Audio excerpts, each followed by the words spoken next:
Hey everybody, welcome back to the Voluntary Exchange Podcast. This is No Chains. So I was doing the setup for this episode, and I was looking through my photos. I have like a folder on my desktop of just canned photos from previous shows that I like to use as background. And I noticed that I don't have any of Iraq. And today's episode is going to be a quick rundown of the events going on in Iraq right now. And it was kind of funny that it's been a while since I've done an episode. So, if you haven't been paying attention to Iraq in the news, this week, starting on Monday, Tuesday, but Monday, really. Protests began in the capital city of Baghdad. This is a protest that's beginning under much like the European protests or any other normal protest, jobs, protesting for jobs, protesting against corruption. And what's interesting is Iraq has been for so long in complete chaos and overturn on who's in control of it. I was first expecting this to be some kind of protest by Sunnis, because everything in Iraq is at least been fueled in a sectarian fashion since 2003. The cleansing of Baghdad when the U.S. invaded of all Sunnis, and the country and the major capital being given over to the Shia, who are the majority in the south of the country where Baghdad is. So when I saw this protest, I figured, it's probably a small minority. Then when I noticed that it was immediately reported that this is the Shia population of Baghdad in southern Iraq, protesting the government, corruption, what they're calling a lack of a peace dividend, because surprisingly right now is what you could consider peacetime in Iraq after the expulsion of ISIS by the Iraqi government military, which is mostly made up of Shia militia, paramilitia forces, which have their own kind of political ideas, leaders, and influences. And we'll get into that. So what you have is a Shia-dominated government in a Shia-dominated country, since the northwest of the country is completely Sunni and has been still destabilized from what's going on in Syria. And you have the Kurdish area in the east, which has been quote-unquote liberated by the government troops and is now under the control of the same Shia government. And the protests are also erupting there. You have to start thinking, well, I do, because of the events that have been in the news lately with Iran, Saudi Arabia. The missiles from Saudi that hit Saudi Arabia may have been coming from southern Iraq. Again, the government being heavily influenced by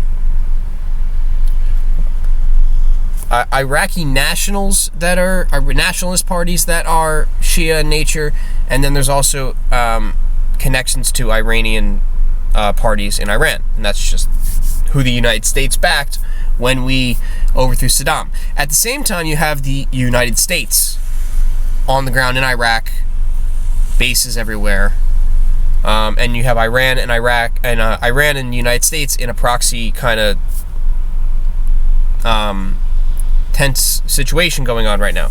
So my first thought was it can be organic, but the timing seems manufactured. So that's my initial. That's my first initial opinion. We'll see. I think this is more. The Shia protesting against their own Shia government is not something that's usually explained to the American people. But this could be the nationalists that are Shia wanting the Iranian-influenced government out, or the Shia government that is running Iraq, which was installed by the United States, is too close to the United States and not close enough to Iran or the Iraqis in general, and that's why we're having a protest. I see it as something like that. where the U.S.-backed government is being pushed out by this protest movement, and the Iranians will at least be blamed for starting it. If they were continually trying to show the quote-unquote strength that they have, where you saw the tankers and their help with the Houthis in Yemen, and their support for the government in Iraq, you could see how they would just be by, kind of like the United States is doing in Hong Kong, where they're clearly supporting and helped plan the protests there to put China on edge. The Iranians can, flip a switch kind of and have some kind of protest in Iraq and destabilize a region that the United States and the oil interests that they represent want to keep level and calm. You also have now the repercussions of this, and we'll get into that. So that was Tuesday and Wednesday. On Tuesday, the protest resulted in, because it is Iraq, so they could peacefully protest until the government didn't want them to. So the police moved in, fired on the protesters. 2 were dead, hundreds were wounded. On Wednesday, the protest escalated to a national scale. We see the familiar slogan, "The people want the fall of the regime," which I've seen in other Arab Spring type revolutions. The protesters stormed the airport, and there were other injuries when on Wednesday when that took place. I think we have a total of 5 dead across the country as of today. The government has put a curfew in on Baghdad and has cut internet access to certain areas in certain regions of the country. And as I mentioned, the cities in the northeast that were liberated from the Kurds and ISIS, like Kirkuk, have also seen protests. Now, again, if this was being at least cheer-led from the sidelines by Iran, why would they not also include the, oil-rich producing cities in the north where, you could have a protest that gets lit out of hand, and all of a sudden you have some oil fields on fire, and then you have the same result as you had with the drone/missile attack by the Houthis/ Iran and or whatever. So let me just get into the government of Iraq, and I'll kind of end it there because that'll give you a kind of a primer as if you continue to start reading who these people are. So right now the military is a Shia-dominated military, and they defeated ISIS. So they are the heroes in some regards to some of the common people of Iraq that are pro-government. That was Iraq War III, where the United States joined forces with the Shia Iraqi government and Iranian troops and dispersed ISIS from the north of Iraq. That's Iraq War III. I'll mimic Scott Horton and call it that. One of the influential members of the Shia coalition group in the government is al-Sadr. Al-Sadr is known for his nationalism as an Iraqi and his distrust of the Iranians and the United States. So there's that kind of faction of Shia. And then there's the Iranian-backed Shia groups and the American-funded Shia groups within the government. So that's kind of how it falls. Some things that have happened in the last month that might have led to these protests on some level.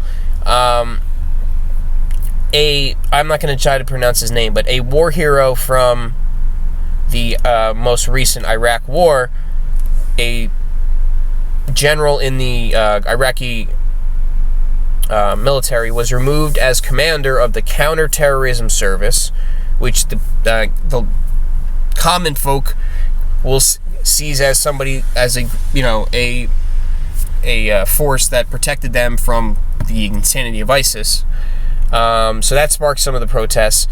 Now, the theory on why he was told to step down and removed is he's either too close to the United States, or he went after corruption within the institution after they became heroes. They went up into the north and liberated northern Iraq, but they might have, kept some oil on the side for some black market sale, that kind of stuff. So he might have been forced out because of, trying to do too much Serpico shit.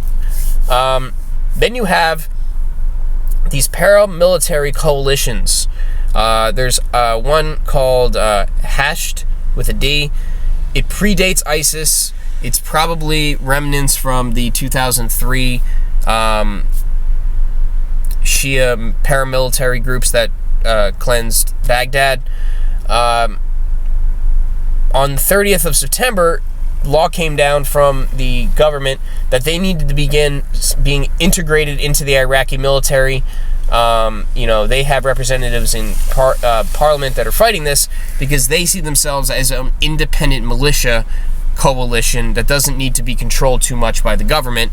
And when the government might be in disagreement with you about policy, or you're going to use your influence to maybe force out some leaders, they might come for you. So that's what they see. The U.S. sees this group as Iranian proxies, so that you could see how the government might be distrusted as a U.S. puppet by these paramilitary groups. So that's kind of, those guys could go get in the street. They have their their operations, and they have their funding, and they could spark some protests against the government and kind of help destabilize. I don't know if they would work with Iranians directly, but there's that Shia connection. And then there was the Iraqi head of the Popular Mobilization Forces, or the PMF. He met with Defense Secretary Esper, the U.S. Defense Secretary, about just kind of calibrating their relationship moving forward with the issues going on with Iran. So you have two right there. You have two coalitions of, unless they're the same. If they're the same, please correct me. But there's too many names. But I think they're different. But if they're different, it would make more sense that you have an Iranian Shia-backed coalition of paramilitary groups that all have their own funding. Then you have the U.S.-backed paramilitary groups that we always work with. And then in the middle, you might have just straight Shia Iraqis that are just nationalists, like al-Sadr, who doesn't want to side with either. And that's what makes it complicated. So before this will be in the news if it escalates. It's Iraq. This is the epicenter of U.S. It's the step that the U.S. military thinks they made in terms of capturing land and territory since 2003. So it will be covered, and Iran will be blamed. Now it could, and you have to kind of just like Hong Kong, you have to be very critical on who, is in these protests. Is there influence? Is there not influence? You can't just get emotional about it. So this will be another story I'll cover. I'm going to try to get back on the Hong Kong story this weekend, but that's going to be it for today. This has been No Chains. I'll have all my links on the bottom, and you can check them out. Check out my videos and all our videos over on Decentralized News on YouTube. We're also, our website, decentralizedtruth.com. Check everything out there.